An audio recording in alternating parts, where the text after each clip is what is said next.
When I was stationed at Portland Air National Guard, my job there was an airfield manager, so I would interface and work a lot with the F-15 pilots at the unit. And there had been an airspace incursion that had taken place when I was still at the time at the Guard.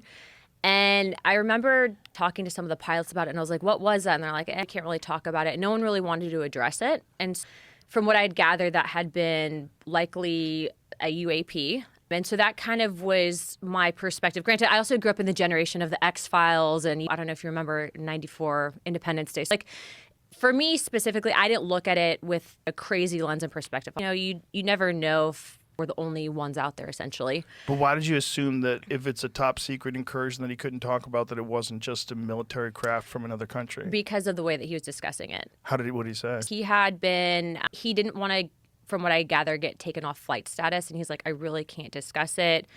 We couldn't really identify it, essentially, and it had outperformed them. And so that was my first, from a military perspective, experience with someone who basically, there's a stigma within the flight community. Do you want to lose your security clearance?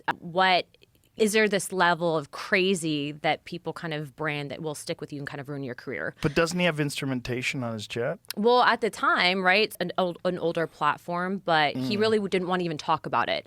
And I bring that up because now with our investigation and the task force that I run, actually the reason why the task force was formed was because of an event that happened at Eglin Air Force Base where both myself, Representative Matt Gaetz, and Representative Tim Burchett actually had responded and gone to investigate multiple Air Force pilots that had come forward in regards to UAP incidences that had occurred, and they were alleging that the Air Force was covering it up. Interesting. That was that, and I'm happy to go into detail on that one, but what